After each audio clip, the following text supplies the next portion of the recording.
a inspiré à travers les hommes, à travers les gens qui ont été choisis et qui ont écrit de la part de Dieu. Alléluia!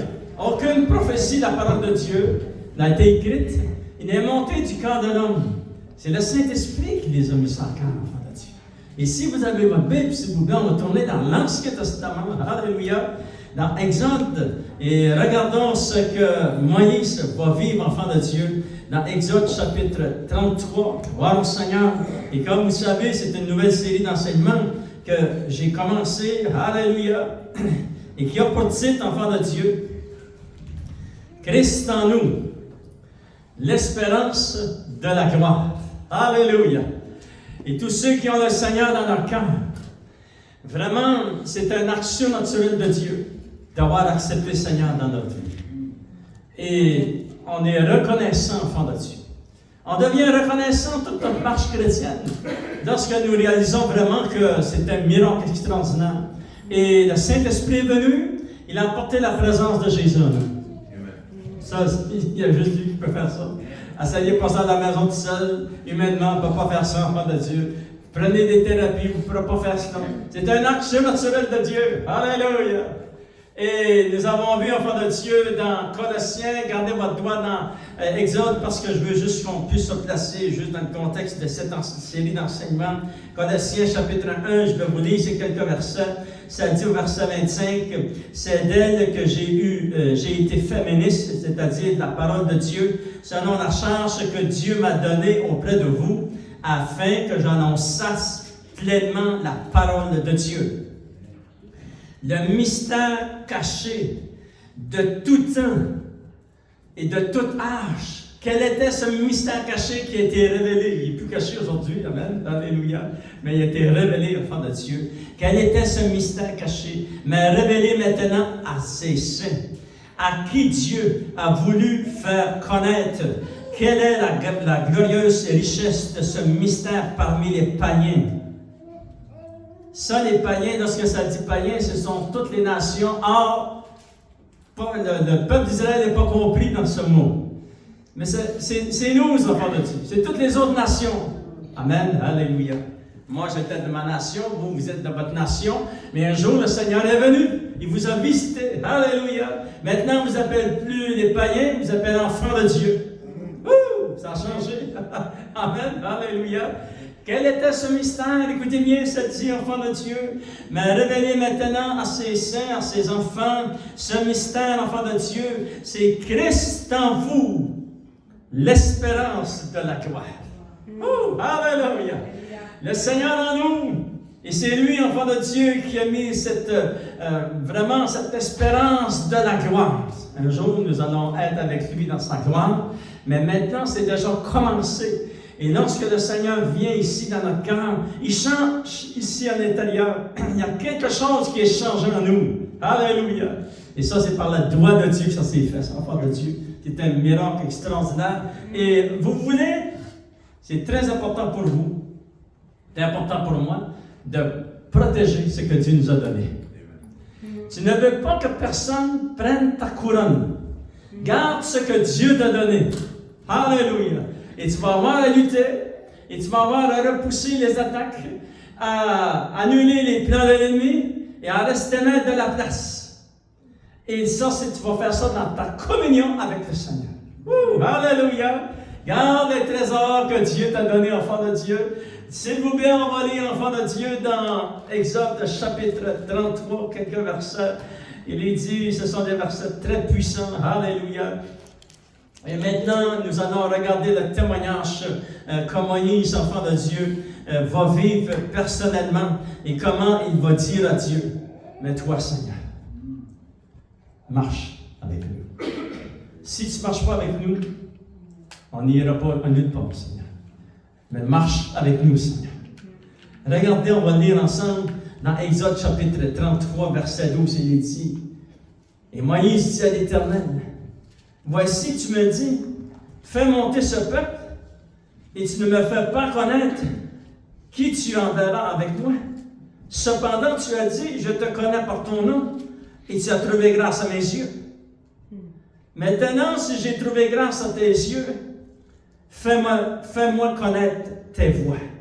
Alors je te connaîtrai et je trouverai encore grâce à tes yeux.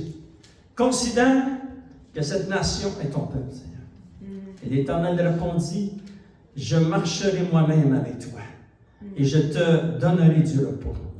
Et Moïse lui dis à Dieu, si tu ne marches pas toi-même avec nous, ne nous fais point partie d'ici.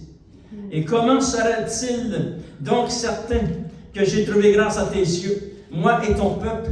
Ne serait-ce pas quand tu marcheras avec nous et quand nous serons distingués, moi et ton peuple, de tous les peuples qui sont sur la face de la terre? Et l'Éternel dit à Moïse, je ferai ce que tu me demandes. Wow!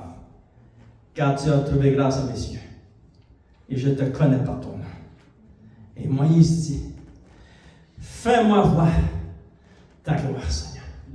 Et Seigneur, au nom de Jésus, je demande, Seigneur, que ton onction, ta puissance puisse nous révéler, Seigneur, au Dieu, ces grandes révélations. Seigneur, fais-nous voir ta gloire, Seigneur. Et parce que tu nous fais voir ta gloire, parce que tu marches avec nous, Seigneur. Marche avec nous dans nos maisons, marche avec nous, Seigneur, dans notre ville, marche avec nous dans notre pays, marche avec nous, Seigneur, oh Dieu, dans notre marche chrétienne, dans notre relation avec toi, Seigneur. Alléluia. Amen, parce que c'est comme ça qu'on va réussir, Seigneur. Bénis ton peuple ici dans ce lieu, bénis tous ceux qui entendent le message, la parole de Dieu. Et au nom de Jésus, nous t'avons prié. Amen. À lui soit la gloire. Enfants de Dieu, j'aimerais qu'on puisse se placer dans le contexte. Vous pourrez lire les chapitres précédents. Chapitre 30, 31 et 32, et au début du chapitre 33. Vous savez que Dieu avait envoyé Moïse, il l'avait envoyé en Égypte pour aller chercher son peuple et les faire sortir du pays d'Égypte. Et Moïse s'est rendu jusque dans ce pays où il avait été élevé. Et c'était pour rencontrer le pharaon à cette époque et lui dire de laisser aller le peuple de Dieu. Parce que Dieu voulait les faire sortir de ce pays après 400 quelques années à cet endroit, dans ce pays. Et nous savons que l'Égypte représente le monde. Et un jour, nous aussi, nous étions dans le monde. Et le Seigneur est venu nous chercher dans le monde. Alléluia. Tu n'étais pas dans le royaume de Dieu. Tu étais porté dans le royaume de Dieu. Amen. On était dans le monde et séparés de Dieu. Et le Seigneur est venu, il a frappé à la porte de notre cœur. Et on dit, oh Seigneur, viens dans ma vie, Seigneur. Alléluia. Et là, ta destinée a changé complètement. Tu as été transporté dans le royaume de Dieu. Et le peuple d'Israël, c'était la même chose. Ils étaient dans le monde. Et Dieu a été les chercher où ils étaient. En Égypte. Et par sa main droite et sa puissance, à travers Moïse, il les a fait sortir de ce pays. Il s'est dit dans la parole de Dieu qu'avec tout ce peuple, des millions de personnes ont sorti de ce pays. 400 quelques années avant, ils étaient 70. Lorsque Jacob est venu avec sa famille, 70 du peuple d'Israël. Maintenant, après 400 quelques années, ils étaient des millions de personnes. Ils sont sortis, enfants de Dieu. Les personnes âgées, ils ont emmené les enfants, les troupeaux, etc. Ils ont pris 3 jours de marche, traversé ce désert et arrivé à la montagne du Sinaï où Dieu a manifesté sa gloire et sa puissance. Alléluia! Et Dieu va appeler Moïse, et Moïse va monter sur la montagne pour 40 jours et 40 nuits.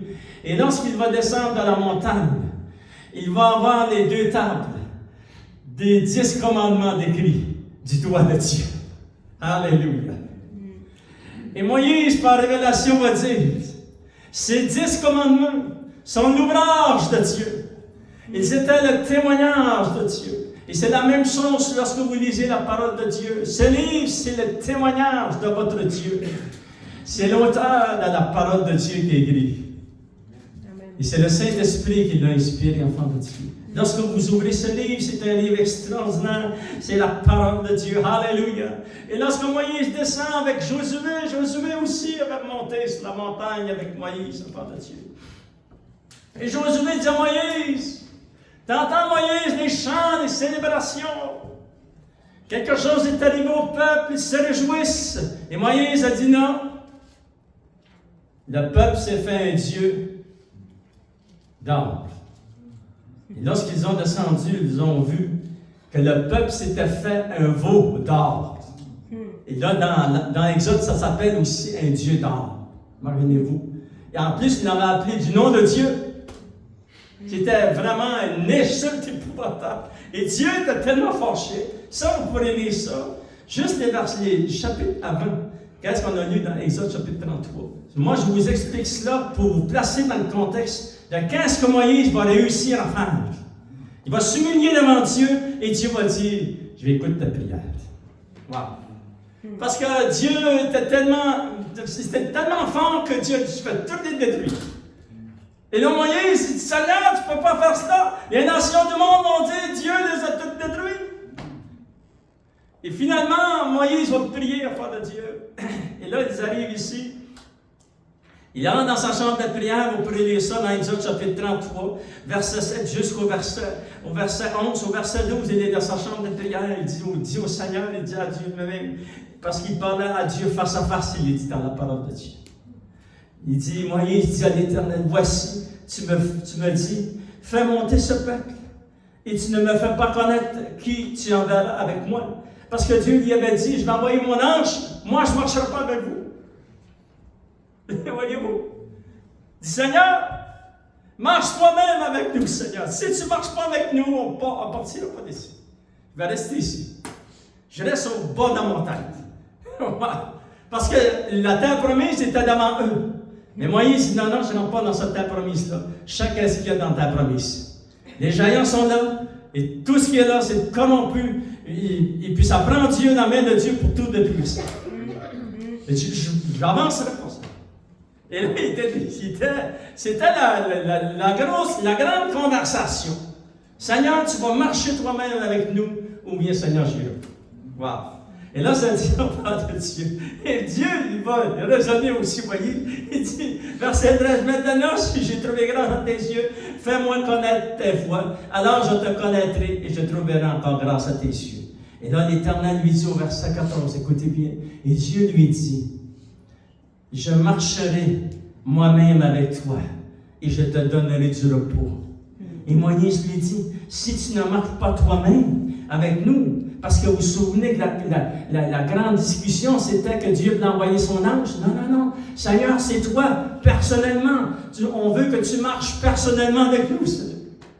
Amen. Et là, Moïse, la grande discussion. Et là, Moïse, l'Éternel dit, au verset 17 à Moïse, l'Éternel dit à Moïse, je le ferai. Je ferai ce que tu demandes. Wow. Alléluia.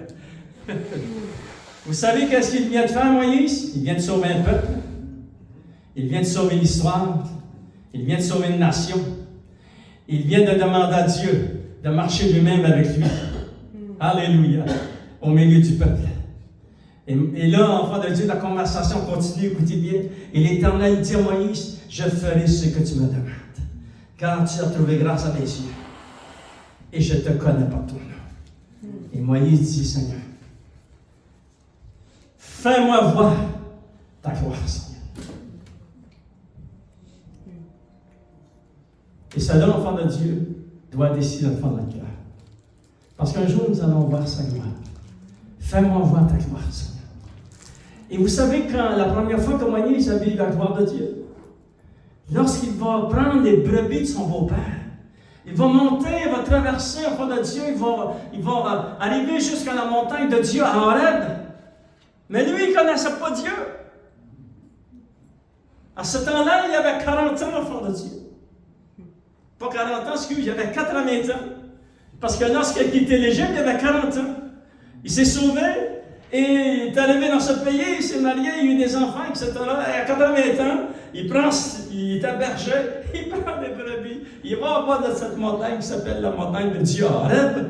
Mais lui, il ne connaissait pas Dieu personnellement. Et là, il va dire, Seigneur, toi, tu me connais, mais moi, je ne te connais pas, Seigneur. Fais-moi voir ta gloire, Seigneur, mon Dieu. Et là, sans enfant de Dieu, vous êtes à la place de Moïse et vous vous souvenez que la première fois que vous avez vu la gloire de Dieu, c'était à cette montagne. C'est la même montagne que le peuple d'Israël est amené.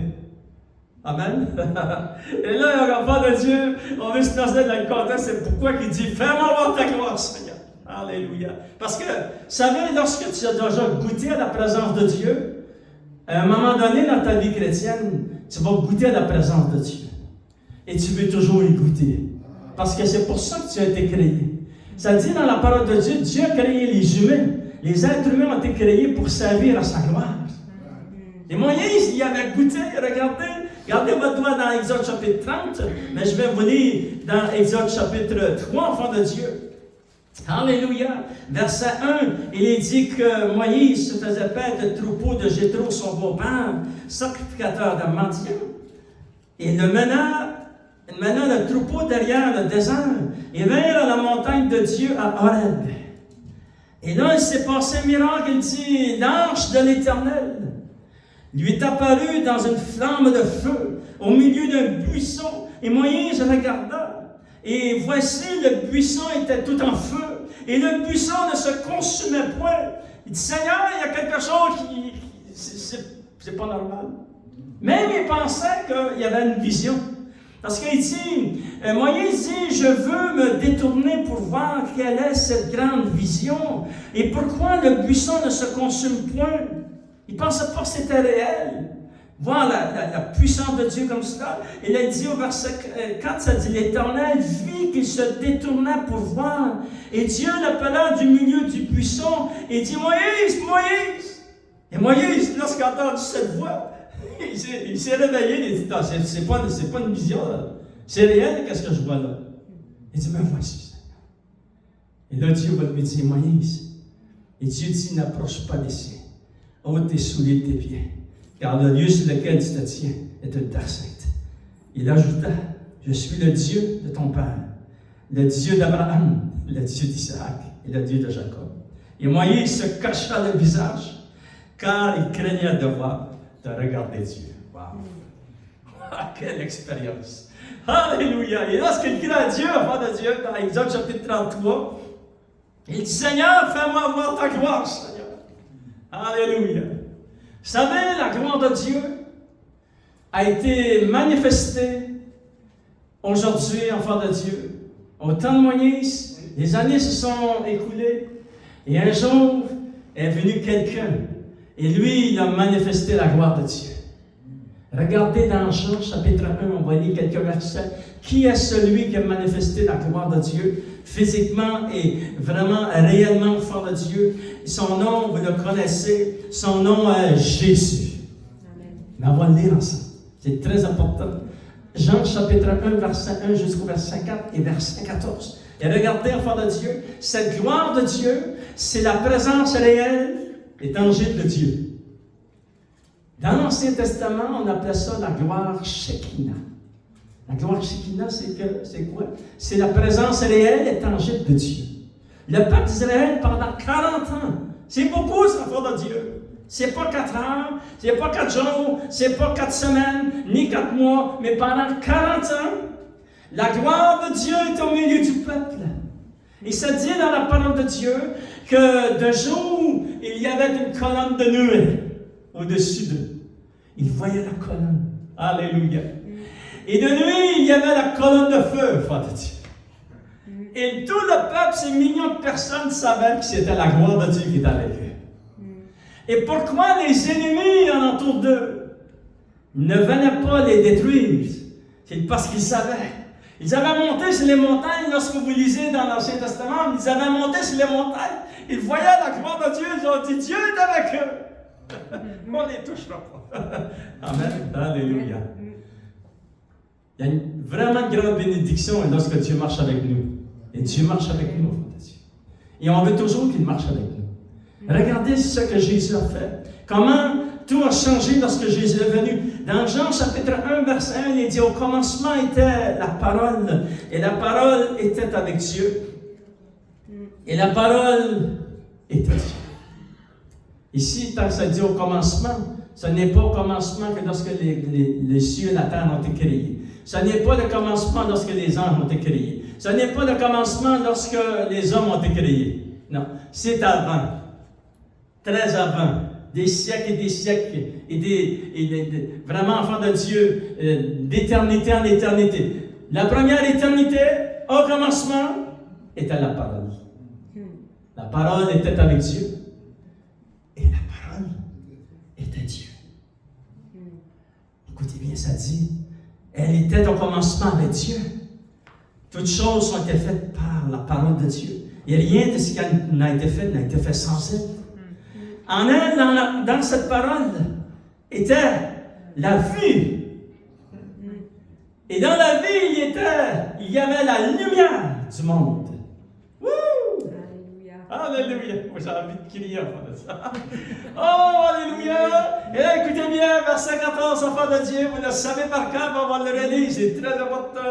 Et là, enfant de Dieu, nous savons que Jésus est la parole, et la parole a été faite chair. Wouh! Et il a habité parmi nous. Qui était cette parole qui manifestait la vie? Et là, on ne parle pas de la vie humaine. Moi, j'ai la vie. J'ai reçu la vie de Dieu. Et vous avez reçu la vie de Dieu. Maintenant, j'ai la vie éternelle aussi en moi. Mais lorsque ça dit qu'au commencement était la parole, et dans la parole, il y avait la vie, c'était la vie. C'est-à-dire, enfant de Dieu, c'est la vie éternelle. Et la vie éternelle, dans la vie éternelle, il y avait la lumière éternelle de Dieu. Alléluia! Wow! Lorsque tu acceptes le Seigneur dans ton cœur, enfant de Dieu, ça s'est fait surnaturellement. Ça l'a traversé à travers ton être. Tu as été touché dans le fond de ton cœur. Moi, je me souviens de cet événement comme ce serait hier.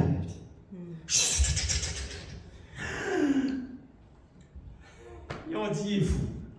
Il a changé de religion, il est fou, il a perdu l'idée. Mais non, c'était la vie qui m'avait touché. C'est la même chose pour vous, frères de Dieu. Ils ont dit, il a changé de religion. Non, pas changer de religion. Gardez toutes vos religions. J'ai ma relation avec le Seigneur et je vais servir Dieu. Amen. Amen. Il y a une différence. Alléluia. Et là, enfant de Dieu, on marche avec le Seigneur. Et Moïse aussi avait vécu cette puissance. Et là, ça dit, verset 14, et la parole a été faite chair. Vous savez, il y a des gens qui disent, Dieu n'est jamais venu sur la terre. Non, non, non. Dieu est venu sur la terre. Dieu le Fils a été fait chair. Dans un corps semblable au nôtre. Il est né saint. Et cet enfant a été saint toute sa vie, commettant aucun péché. Et lorsqu'il a été à Golgotha, la croix de Golgotha, il a porté les péchés du monde entier. C'est pour ça que tous ceux qui veulent accepter Jésus comme leur sauveur et Seigneur peuvent être sauvés. Parce que c'est la vie qui est payée pour la mort que nous portions. Maintenant, il nous a donné la vie. Alléluia. Enfant de Dieu, la parole a été faite chair et elle a habité parmi nous. Qu'est-ce qu'il y avait? Regardez. Il était plein de grâce. Qu'est-ce qu'il y avait en Jésus? Il était plein de grâce, plein de vérité. Pour ça que Jésus dit, en vérité, je vous le dis. Ça, c'est... Tu ne peux pas avoir plus précis que la vérité. Amen. Il était plein de la vérité. Et nous avons contemplé la gloire. Wouh! La même mot dans l'Ancien Testament, lorsque Moïse a vu la gloire de Dieu à travers le buisson ardent. Wow! Alléluia! Dieu est bon, enfant de Dieu. Il est venu. Et enfant de Dieu, j'aimerais vous montrer ce verset. Je n'avais pas l'intention, mais je dois vous montrer ce verset. Parce que Jésus est venu, ça dit, et nous avons contemplé sa gloire, une gloire comme la gloire du Fils unique venu du Père. Ils sont tellement unis d'une unité céleste. Il a manifesté la présence du Père. La gloire Shekinah que le peuple d'Israël a vécu pendant 40 années dans le désert. Jésus est venu, a manifesté toute la gloire de Dieu. Wow! Lorsque la vague est arrivée près de Jésus et que Jésus l'a touché et qu'il a été guéri, C'est la vie qui l'a touché. C'est la gloire de Dieu qui t'a manifesté à travers Jésus. Il était la parole de Dieu incarnée, enfant de Dieu. Alléluia. Il était l'empreinte exacte de Dieu le Père. Alléluia. Il est dit, enfant de Dieu, parlant de verset 15 de Jean-Baptiste, Jean lui a rendu ce témoignage. Il s'est écrié, il n'a pas pu, je dis ça. Non, il a crié, ça dit dans la parole de Dieu. Qu'est-ce qu'il a crié? Il a dit, c'est celui donc, j'ai dit, celui qui vient après moi m'a précédé, car il était avant moi. Il a reconnu que le Fils de Dieu, que Jésus était le Fils de Dieu. Lorsque Jésus est venu, et le lendemain, Jésus avait été baptisé dans l'eau par Jean-Baptiste, ce matin de transfert d'autorité, enfant de Dieu. Et là, Jésus revient, et Jean-Baptiste est en train de baptiser dans l'eau de nouveau. Et lorsque Jean le voit sur les bords du rivage, il crie, enfant de Dieu, c'est lui! Il enlève le péché du monde. Alléluia! Oh, Dieu est bon, enfant de Dieu. On va se mettre là-dedans aussi. Alléluia! Et il dit, verset 16, et nous avons tous reçu de sa plénitude, grâce pour grâce. Quel miracle extraordinaire! Car la loi a été donnée par Moïse, et la grâce et la vérité sont venues par Jésus-Christ. Personne n'a jamais vu le Fils unique qui est dans le sein du Père, est celui qui l'a fait connaître. Jésus a fait connaître la présence réelle et tangible de Dieu le Père. Wow! C'est pour ça que Jésus était exceptionnel. Enfant de Dieu, regardez dans Jean chapitre 17. Regardons ce qui s'est passé à notre nouvelle naissance. Il est arrivé quelque chose de vraiment très puissant. Dans Jean chapitre 17, verset 20, ça dit, « Ce n'est pas pour eux seuls que je prie, mais encore pour ceux qui croiront en moi par leur parole. » Ça, c'est nous qui avons cru au Seigneur. Par la parole de confession, nous avons cru que Jésus était le Fils de Dieu et que le Père l'avait ressuscité d'entre les morts. Et nous avons été sauvés. Wouh! Alléluia! Jésus a prié pour nous, au fond de Dieu, ici dans ce verset. Verset 21, ça dit, « Afin que tous soient un, comme toi, Père, tu es en moi, et comme je suis en toi, afin qu'eux aussi soient un en nous, pour que le monde croie que tu m'as envoyé. Je leur ai donné la gloire. » Est-ce que tu es touché de la présence et de la gloire de Dieu? Eh oui. C'est pour ça que la parole de Dieu dit dans les Épîtres, nous sommes des vases de terre et nous portons en nous vraiment des dons célestes.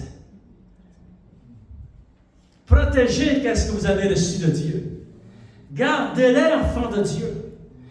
Le Saint-Esprit est venu. Il a manifesté la gloire de Dieu dans ton cœur.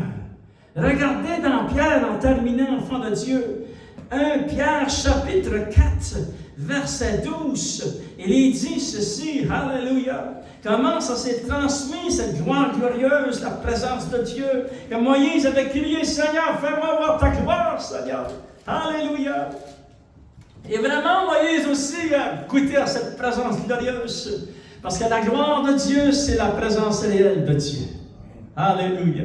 Jésus est venu, il a manifesté, et regardez qu'est-ce qu'il avait prié. Je vais vous donner ma gloire. Vous vous souvenez dans Jean, on l'a lu. Regardez comment ça s'est produit, sans enfant de Dieu. En terminant, on lit 1 Pierre, chapitre 4, regardez verset 12. Bien-aimés, ne soyez pas surpris comme d'une chose étrange qui vous arrive à la fournaise qui est au milieu de vous pour vous éprouver.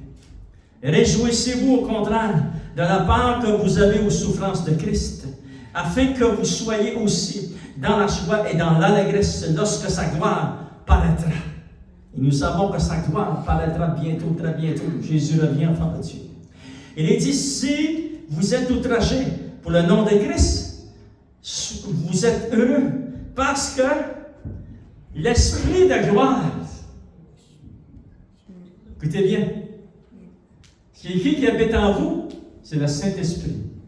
Un autre nom pour le Saint-Esprit, c'est l'Esprit de gloire.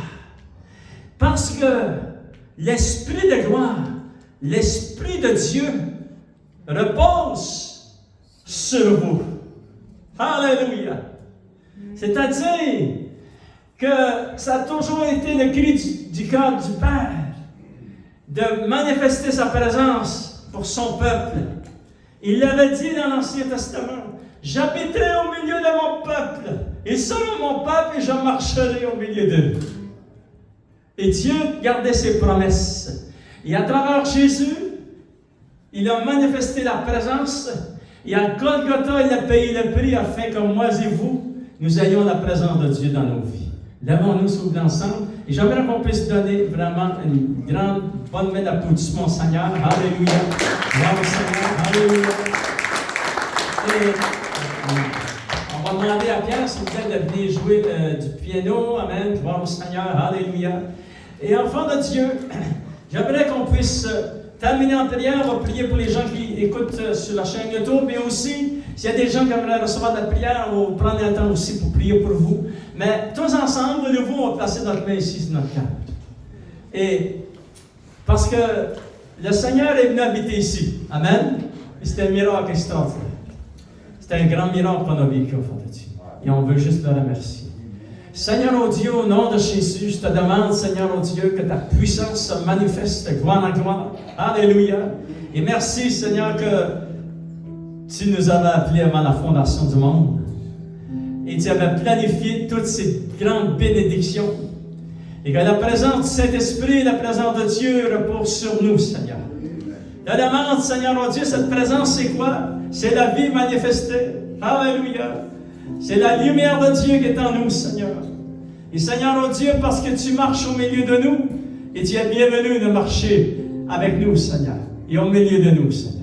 Je te demande de bénir chacun de nous, que tu puisses guérir, que tu puisses intervenir puissamment, et que tu puisses te révéler de gloire en toi. Et on te donne nos cœurs, nos vies, Seigneur, oh Dieu. Oui, prends tout, Seigneur, oh Dieu.